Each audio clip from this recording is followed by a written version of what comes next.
Hi everyone, welcome to my part 2 of the Fire Emblem reviews for the Game Boy Advance. It's Blazing Sword's turn, my favorite of the three. Now, I usually start saying the positive things about the game I'm reviewing and leave the negative stuff for the end. On this occasion though, I'm gonna start with the negative point, because it's only one.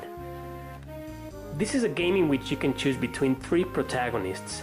However, once they all reach a certain point, their paths merge and become one and the same. You can also choose the difficulty, something that you couldn't do in previous entries of the series.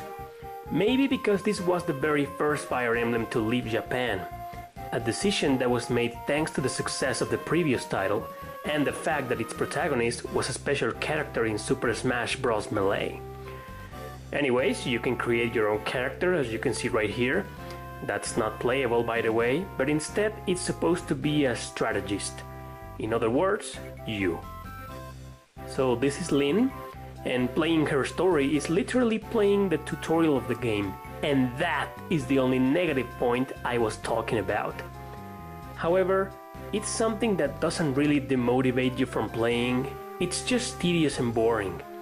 Especially if you've already played some of the other titles before, or hell, any other strategy RPG before. I'm not kidding when I say that. The game treats you during most of the first chapters of the game, especially the first one, as if you were just a kid who has never played a strategy RPG before. I mean, just look. It doesn't really look that bothersome, but the more you go on, the more you get sick of it. And you can't switch the tutorial off, at least not on this part yet. I mean, I just want to play the damn game! I can perfectly figure out most of these things by myself. But okay, I understand that as a matter of fact, if kids were playing a game like this, they will probably need such a tutorial. Actually, that goes for newcomers too, no matter their age. A good example to prove that point is when it comes to battle. A newcomer wouldn't know that most of the time it's up to the RNG to do and receive damage. RNG, which means random number generator, is settled through percentages, something that was really screwed up in some of the previous titles, but it got really improved in this game. Another example is when you have to use items to heal yourself.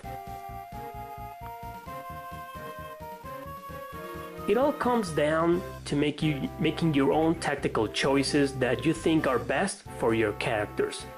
So okay, I admit it's not really a negative feature of the game, but more like a bother to some gamers. And that is the only bad part about Blazing Swords. I seriously leave that aside and this game is a masterpiece. It's not that long, it's not that short, it's challenging even when you're playing in normal, but it doesn't cross the line. The story is one of the best in the entire series. It's one of those that are perfectly led by the main characters that are so likable that you really feel as if you were part of a team, trying to move forward towards the end of a long and arduous journey. And yes, fortunately you can switch off the damn tutorials. You know, what I truly love about the Fire Emblem franchise is that the characters are very well developed. At least the main ones, and their dialogues always match the medieval setting they're scripted on. I applaud the localization teams for this. On a side note, I think it's important to add that this game is the prequel to the previous title I reviewed, The Binding Blade, and tells the story of fathers and mothers of some of the characters we saw on that game.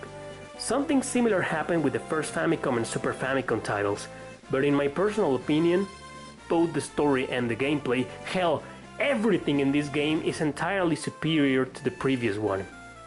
It's still hard, like any other Fire Emblem, but at the same time it has a very friendly gameplay, which is very addictive by the way, so it compensates the frustrating parts well. Now go on and get your hands on it, or play it in whatever you want to, because it's one of those games that, if you're into strategy RPGs, you just can't miss. It's that good.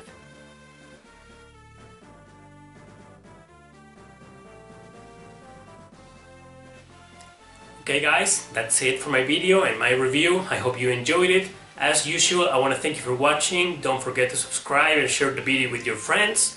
And stay put for my next review, which will be the third part, the sacred stones of these three-part video series reviews for the Fire Emblem games for the Game Boy Advance. See you next time.